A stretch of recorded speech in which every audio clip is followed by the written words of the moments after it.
అది 1974 ఫిబ్రవరి. ముస్లిం దేశాలకు చెందిన ఆర్గనైజేషన్ ఆఫ్ ఇస్లామిక్ కంట్రీస్ సంస్థ రెండో సదస్సు పాకిస్తాన్లోని లాహోర్లో జరిగింది. ఈ సదస్సుకు అప్పటి సౌదీ అరేబియా రాజు Faisal bin Abdul Aziz Al Saud కూడా హాజరయ్యారు. ముస్లిం దేశాల అధినేతలందరి సమక్షంలో అప్పటి పాకిస్తాన్ ప్రధానమంత్రి జుల్ఫికర్ అలీ భుట్టో ప్రసంగిస్తూ, మాది పేద దేశం, మా దగ్గర వనరులు చాలా పరిమితంగా ఉన్నాయి, ఆర్థిక వ్యవస్థలను నిర్మించడానికి కూడా మా వద్ద డబ్బులు లేవు, ఇతరులకు ఆర్థికంగా సాయం చేసే శక్తి మాకు లేదు. కానీ ఇస్లాం కోసం ప్రతి రక్తపు బొట్టును అర్పించేందుకు పాకిస్తాన్ పౌరులం క్షణం కూడా ఆలోచించబోమని అల్లాహ్ సాక్షిగా హామీ ఇస్తున్నాను. ఇది కేవలం నోటి మాట కాదు.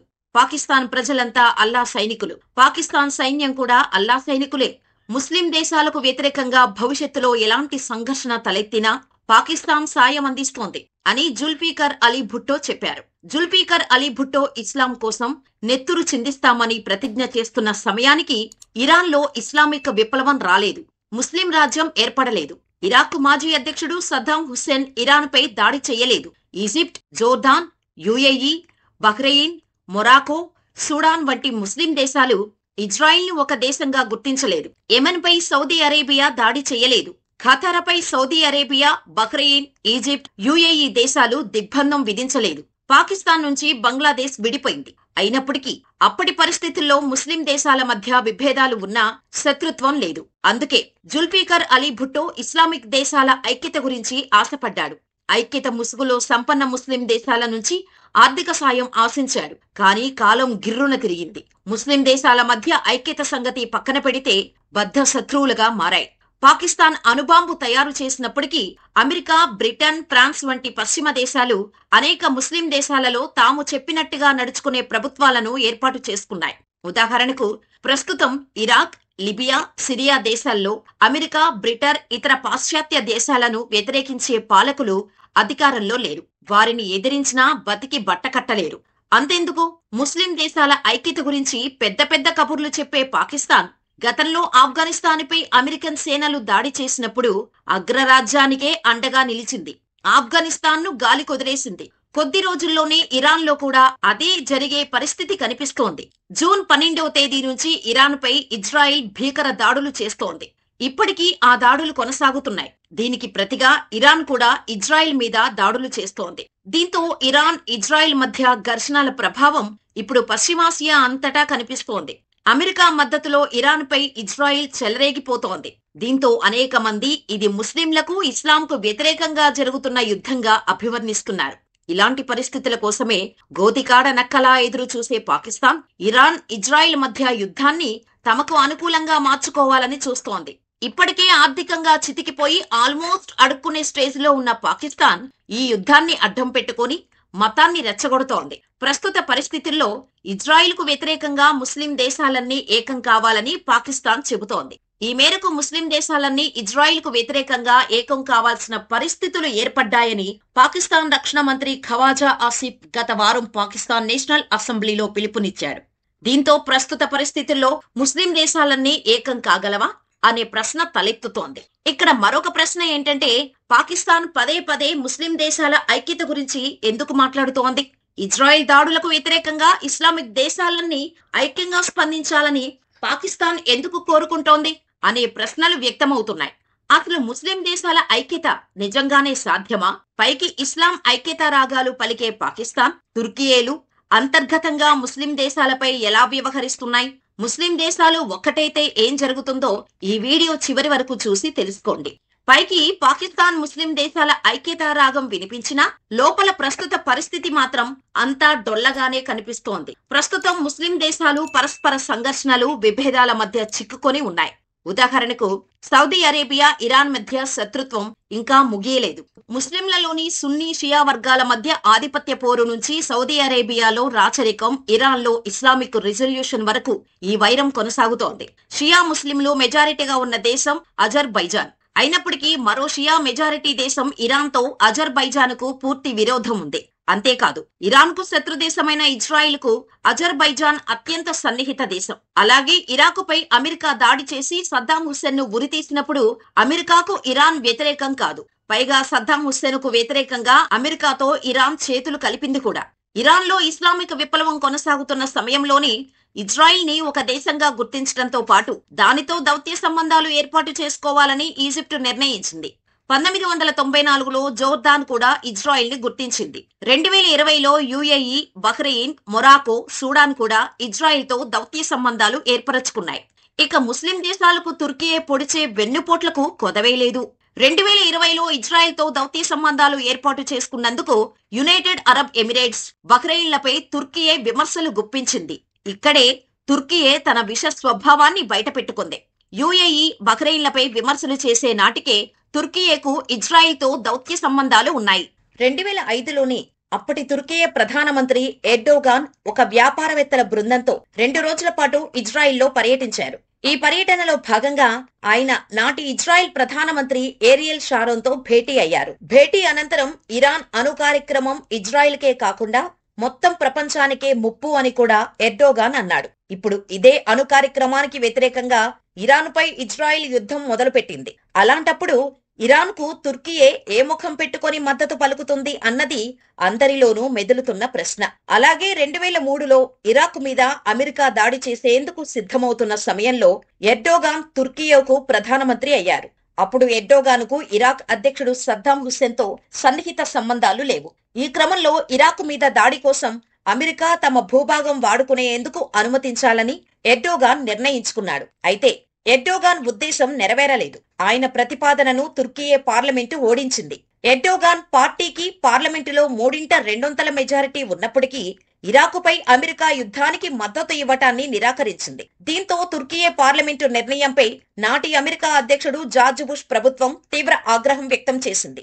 దీంతో పార్లమెంటు అంగీకరించుకున్నప్పటికీ అమెరికా తమ వైమానిక ప్రాంతాన్ని వాడుకునేందుకు ఎర్డోగాన్ అనుమతి ఇచ్చారు. తద్వారా ఒకవైపు ముస్లింల ఆత్మగౌరవం, ప్రయోజనాల గురించి పెద్ద పెద్ద ఉపన్యాసాలు ఇచ్చే ఎర్డోగాన్ మరోవైపు ఇరాకుపై అమెరికా దాడిని సమర్థించారు. ఈ 2 విషయాలు ఎంత పరస్పరం విరుద్ధమైనవో మీరే గమనించండి.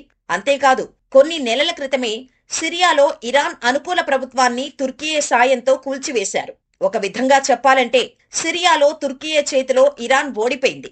ప్రస్తుతం జరుగుతున్న యుద్ధంలో కూడా ఇరాన్పై ఇజ్రాయిల్ దాడిని ఎర్డోగాన్ ఖండించాడే కాని ఇరాన్కు అండగా తాము ఉంటామని మద్దతు పలకలేదు. అంతేకాదు తమ జోలికి రావద్దని ఇజ్రాయిల్ ని పరోక్షంగా కోరాడు. ఇక ముస్లిం దేశాల ఐక్యత గురించి పదే పదే కబుర్లు చెప్పే పాకిస్తాన్ యుద్ధంలో ఉన్న ఇరాన్ కు ఎలా వెన్నుపోటు పొడిచిందో తెలిస్తే మీరు ముక్కున వేలేసుకోవడం ఖాయం. సరిగ్గా 20 రోజుల క్రితం భారత్లోని పహల్గాం ఉగ్రదాడి తర్వాత పాకిస్తాన్ పై ఇండియా ఆపరేషన్ సింధూర్ చేపట్టి ఉగ్రస్థావరాలను నేలమట్టం చేయటంతో ఇరాన్ తో పాకిస్తాన్ కాళ్లబేరానికి దిగింది. సరిగ్గా ఏడాది క్రితం ఇరాన్, పాకిస్తాన్ పరస్పరం ఒకరిపై మరొకరు బాంబుల వర్షం కురిపించుకున్నారు. అయితే ఆపరేషన్ సింధూర్ తో భారత్కు దెబ్బకు భయపడ్డ పాకిస్తాన్ మతాన్ని ముందు పెట్టి ఇరాన్ తో చేతులు కలిపేందుకు సిద్ధమైపోయింది. పహల్గాం ఉగ్రదాడి సమయంలో స్పందించని ఇరాన్ పాకిస్తాన్లోని ఉగ్రస్థావరాలపై భారత్ ప్రతిదాడి చేసిన తర్వాత పెదవి విప్పింది. పరోక్షంగా పాక్కు మద్దతు తెలుపుతూనే చర్చల ద్వారా సమస్యను పరిష్కరించుకోవాలని సూచించింది. దీంతో ఇరాన్ పర్యటనకు వెళ్లిన పాకిస్తాన్ ప్రధాని షెహబాజ్ షరీఫ్ బృందం ఆ దేశ సుప్రీం లీడర్ ఆయితుల్లా అలీ ఖమేనీతో సమావేశమయ్యారు. దౌత్యపరంగా శత్రువును ఇరకాటంలో పెట్టాలంటే ముస్లిం దేశాలైన తామిద్దరం కలిసిపోవాలని ఇద్దరూ నిర్ణయించుకున్నారు. ఆ సమయంలోనే ఇరాన్ పై ఎవరైనా దాడికి దిగితే పాకిస్తాన్ నుంచి అణుబాంబు వేస్తామని షెహబాజ్ షరీఫ్ హామీ ఇచ్చాడు. అంతేకాదు ఇరాన్ పై దాడి జరిగిన వెంటనే యూదు దేశమైన ఇజ్రాయిల్ కు వ్యతిరేకంగా ఇరాన్ కు తాము మద్దతుగా నిలుస్తామని పాకిస్తాన్ రక్షణ మంత్రి ఖ్వాజా ఆసిఫ్ జూన్ 14వ తేదీన పాక్ జాతీయ అసెంబ్లీలో ప్రకటించారు. ఇరాన్, యెమెన్, పాలస్తీనాలను ఇజ్రాయిల్ లక్ష్యంగా చేసుకుంది. ఇప్పటికైనా ముస్లిం దేశాలు ఏకతాటిపైకి రావాల్సిన అవసరం ఉంది. లేకుంటే ఆ దేశాలకు పట్టిన గతే రేపు మనకు కూడా పడుతుంది. ఆర్గనైజేషన్ ఆఫ్ ఇస్లామిక్ కోఆపరేషన్ దేశాలు ఇజ్రాయిల్ దాడులపై వ్యూహ రచన కోసం ఓ సమావేశం నిర్వహించాల్సి ఉంది అని ఖ్వాజా చెప్పుకొచ్చారు. ఈ వ్యాఖ్యలను తుర్కీయే టుడే ప్రముఖంగా ప్రచురించింది. అయితే జిత్తులమారి నక్క అయిన పాకిస్తాన్ బుద్ధి పసిగట్టలేకపోయిన ఇరాన్ యుద్ధంలో ఇజ్రాయిల్ తమపై అణుబాంబును ప్రయోగిస్తే వెంటనే పాకిస్తాన్ రంగంలోకి దిగి ఇజ్రాయిల్ పై అణుబాంబు వేస్తుందని Iran national security council member మఫ్యాన్ రిజాయి సంచలన వ్యాఖ్యలు చేశారు. ఇజ్రాయిల్ మాపై అణుదాడి చేస్తే పాకిస్తాన్ కూడా టెల్ అవీవ్ పై అణుబాంబును ప్రయోగిస్తోంది. ఈ మేరకు పాకిస్తాన్ నుంచి స్పష్టమైన హామీ లభించింది అని మొహసిన్ చాలా నమ్మకంగా చెప్పాడు. అంతేకాదు తుర్కీయే సౌదీ అరేబియా, పాకిస్తాన్ ఇతర దేశాలతో కలిసి ఇస్లామిక్ ఆర్మీని ఏర్పాటు చేస్తాయని మొహసిన్ అన్నారు. వీటిల్లో ఒక్క దేశమైనా ఈ ప్రతిపాదనకు ఆమోదం తెలిపితే రాత్రికి రాత్రే ప్రాంతీయ బలాబలాలు మారిపోతాయన్నారు. పాక్ తమకు అణుబాంబు సాయం చేస్తుందని ఇరాన్ అలా చెప్పిందో లేదో వెంటనే ఇరాన్ ప్రకటనను పాకిస్తాన్ ఖండించింది. తాము అలాంటి కమిట్మెంట్ ఏదీ ఇవ్వలేదని పాకిస్తాన్ రక్షణ శాఖ ఒక ప్రకటన విడుదల చేసింది. ఇరాన్కు తమ మద్దతు ఉంటుందని ప్రకటించినప్పటికీ సైనిక పరంగా ఎలాంటి హామీ ఇవ్వలేమని చెప్పేసింది. పైగా జూన్ 18వ తేదీన యుద్ధంలో ఇజ్రాయిల్కు బహిరంగంగా మద్దతు ఇస్తున్న అమెరికా అధ్యక్షుడు డొనాల్డ్ ట్రంప్తో Pakistan army chief general Asim Munir ప్రత్యేకంగా భేటీ అయ్యాడు. ఇరాన్తో పాకిస్తాన్ 909 కిలోమీటర్ల సరిహద్దును పంచుకుంటోంది. ఈ క్రమంలో ఇరాన్తో యుద్ధ సమయంలో టెహ్రాన్లో ఇంటెలిజెన్స్ సేకరణ, లాజిస్టిక్స్ అవసరాలు తీర్చడం, ఆ దేశంపై దాడికి వాయుసేన స్థావరాలు అమెరికాకు చాలా అవసరం. ఇప్పటికే పాకిస్తాన్లోని నూర్ఖాన్ ఎయిర్ బేస్ వంటి వాటిని అమెరికా అనధికారికంగా వాడుకుంటోందంటూ పాక్కు చెందిన సెక్యూరిటీ అనలిస్ట్ ఇంతియాజ్ గుల్ ఇటీవలే వెల్లడించారు. ఈ క్రమంలో తమపై అణుబాంబు వేస్తే పాకిస్తాన్ రంగంలోకి దిగుతుందని ప్రకటించిన ఇరాన్ సైన్యాధికారులు తాజా పరిణామాలతో కంగుతిన్నారు. పాకిస్తాన్ నీచ బుద్ధిని ఇప్పటికైనా తెలుసుకున్నారో ఏమో కానీ తాము ఎవరినీ అణ్వాయుధాలు కోరలేదని ప్రకటించారు. ఈ పరిణామాలు చూస్తుంటే మీకేమనిపిస్తోంది? ముస్లిం దేశాల మధ్య ఇంతటి గందరగోళ పరిస్థితులు, శత్రుత్వాలు ఉన్న పరిస్థితుల్లో ముస్లిం దేశాలన్నీ తమ మధ్య ఉన్న గొడవల్ని మర్చిపోయి ఇజ్రాయిల్కు వ్యతిరేకంగా ఏకం కాగలవా అనే ప్రశ్న తలెత్తుతోంది. ఇదే విషయంపై సౌదీ అరేబియాలోని భారత మాజీ రాయబారి తల్మీజ్ అహ్మద్ ఓ మీడియా సంస్థతో మాట్లాడారు. ప్రస్తుతం పాకిస్తాన్పై విపరీతమైన ఒత్తిడి ఉంది. భారత్తో ఇటీవల సంఘర్షణ వల్ల పాకిస్తాన్ చాలా నష్టపోయింది. అంతర్జాతీయ వ్యవహారాల్లో తన ప్రాధాన్యం తగ్గకుండా చూసుకునేందుకు పాకిస్తాన్ ఇలాంటి ఐక్యతా ప్రకటనలు చేస్తోంది. వాస్తవానికి ప్రపంచ దేశాలు ఐక్యరాజ్య సమితి తీర్మానాలని పట్టించుకోవటం లేదు. అలాంటప్పుడు ఆర్గనైజేషన్ ఆఫ్ ఇస్లామిక్ కంట్రీస్ కు కూడా పెద్దగా ప్రాధాన్యం లేదు. ఇరాన్, ఇజ్రాయిల్ సమస్య ముస్లింలకు సంబంధించినది కాదు. ఇది రెండు దేశాల వ్యవహారం. ఇది పురాతన వైరానికి సంబంధించినది. దీనికి ఇస్లామిక్ రంగు పులమటం అర్ధరహితమని తల్మీజ్ అహ్మద్ అన్నారు.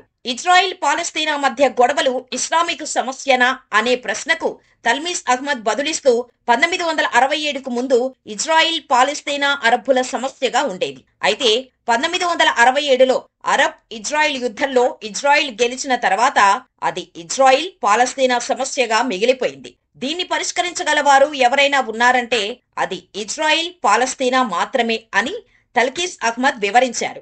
ఇక అమెరికాకు వ్యతిరేకంగా అరబ్ దేశాలు ఏకం అవ్వగలవా అనే ప్రశ్నకు ప్రస్తుతం ప్రతి అరబ్ దేశంలోనూ అమెరికా సైన్యం ఉంది. మొత్తం గల్ఫ్లో 70,000 మంది అమెరికా సైనికులు ఉన్నారు. వారికి అక్కడ అదనపు ప్రాదేశిక హక్కులు ఉన్నాయి. అంటే వాళ్ళున్న దేశంలో ఆయా దేశాల చట్టాలు వారికి వర్తించవు. అమెరికాకు ముస్లిం దేశాల్లో సైనిక స్థావరాలు ఉన్నాయి. వాటిని అమెరికానే నిర్వహిస్తోంది. ఈ విషయంలో ఏ అరబ్ దేశం కూడా అమెరికాను ఆపలేదు. అందుకే ఇజ్రాయెల్ డ్రోన్లు జోర్దాన్ మీదుగా వస్తాయి. ఈ డ్రోన్లను ఆపాల్సిన బాధ్యత జోర్దాన్ది. కానీ జోర్దాన్ ఆ పని చేయటం లేదు. టెల్ అవీవ్, టెహ్రాన్ మధ్య 2000 కిలోమీటర్లకు పైగా దూరం ఉంది. అయినప్పటికీ డ్రోన్ ఫైట్ కొనసాగుతోంది అని చెప్పారు. ఇక ఈ యుద్ధంలో ఇరాన్ కు పాకిస్తాన్ సాయం చేయకూడదని అమెరికా, బ్రిటన్ సహా పశ్చిమ దేశాలు కోరుకుంటున్నాయి. ప్రచ్ఛన్న యుద్ధ కాలంలో పాకిస్తాన్ అమెరికా వైపు ఉంది. అది ఇప్పుడు ఇరాన్ వైపు వెళ్లడం అంత తేలిక కాదు. వైట్ హౌస్ లో పాకిస్తాన్ ఆర్మీ చీఫ్ ఆసిమ్ మునీర్ కు అమెరికా అధ్యక్షుడు లంచ్ ఆఫర్ ఇవ్వటం ఇరాన్, ఇజ్రాయిల్ యుద్ధంతో ముడిపడి ఉంది. ఈ లంచ్ వెనుక 2 అర్థాలు ఉండొచ్చు. ఇరాన్ మీద అమెరికా దాడికి దిగితే పాకిస్తాన్ ఎలా స్పందిస్తుందో తెలుసుకునేందుకు ట్రంప్ ప్రయత్నం చేసి ఉండవచ్చు. లేదా ఇరాన్ అణు కార్యక్రమాన్ని ధ్వంసం చేయాలని ట్రంప్ ఇప్పటికే నిర్ణయించుకొని పాకిస్తాన్ సాయం కోరి ఉండవచ్చు అని భారత మాజీ రాయబారి కేసీ సింగ్ వ్యాఖ్యానించారు. ఇక ఈ యుద్ధంలో ఇరాన్ కు ఇస్లామిక్ దేశాల మద్దతు అంతంత మాత్రంగానే ఉందని ఢిల్లీలోని జవహర్లాల్ నెహ్రూ యూనివర్సిటీలో అసోసియేట్ ప్రొఫెసర్ మొహమ్మద్ మదస్సిర్ ఖమర్ చెప్పారు. మేమిద్దరం ఒకటే అని మాటలు చెప్పడం వేరు, వాస్తవంలో అలా ఉండటం వేరు. సౌదీ అరేబియా, ఇరాన్ మధ్య శత్రుత్వానికి కారణం సున్నీ, షియా వర్గాలు కాదు. భౌగోళిక, రాజకీయ కారణాలు చాలా ముఖ్యం. ఖతార్లో అమెరికాకు వైమానిక స్థావరం ఉంది. ఈ వైమానిక స్థావరాన్ని ఇజ్రాయిల్ వాడుకుంటే దాన్ని ఎవరూ ఆపలేరు. ఖతార్ కూడా ఆపగలిగే పరిస్థితిలో లేదు. చైనా చొరవ తీసుకోవడంతో ఇరాన్, సౌదీ అరేబియా మధ్య దూరం కొంత తగ్గింది. అయితే ఈ ప్రాంతంలో ఇరాన్ వల్ల ఏర్పడిన భయం మాత్రం తగ్గలేదు అని ప్రొఫెసర్ మొహమ్మద్ చెప్పారు. అలాగే గల్ఫ్లోని ముస్లిం దేశాలు అమెరికాకు వ్యూహాత్మక భాగస్వాములు. ఆ ముస్లిం దేశాలు అమెరికాను విశ్వసిస్తాయే కానీ ఇరాన్ను ఏమాత్రం కాదు. 1979 తర్వాత 2025 నాటికి ఇరాన్ స్థానం చాలా బలహీనపడిందని స్పష్టంగా తెలుస్తోంది. అయినప్పటికీ ఈ ప్రాంతంలో ఇప్పటికీ ఇరాన్ బలమైన శక్తిగా ఉంది. సౌదీ అరేబియా ఇప్పటికీ కూడా నేరుగా ఇరాన్తో పోరాడలేకపోతోంది.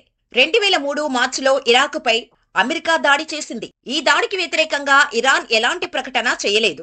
సద్దాం హుస్సేన్ ను ఇరాన్ దూరం పెట్టింది. ఆయన్ని అమెరికా ఉరితీసినప్పుడు కూడా ఇరాన్ నిరసన వ్యక్తం చేయలేదు. ఇరాన్ ఎప్పుడూ సద్దాం హుస్సేన్ ను తమకు ముప్పుగానే భావించింది. అయితే సద్దాం హుస్సేన్ ఇరాన్కు ముప్పుగా మారవచ్చనే ఉద్దేశంతో అమెరికా సద్దాంను ఉరితీయలేదు. అమెరికాకు దాని కారణాలు దానికున్నాయి. అలాగే ఇరాకులోని షియాలకు ఇరాన్ ఎప్పుడూ మద్దతిస్తూ వస్తోంది. ప్రస్తుత పరిస్థితుల్లో ఇరాన్ ఏకాకిగా మారింది. ఇరాన్ ఇప్పుడు నేరుగా అమెరికాతో తలపడే అవకాశాలు ఉన్నాయి. అదే జరిగితే ఈ యుద్ధం ఈ ప్రాంత భవిష్యత్తును నిర్దేశించే అవకాశం ఉంది అని మొహమ్మద్ అన్నారు.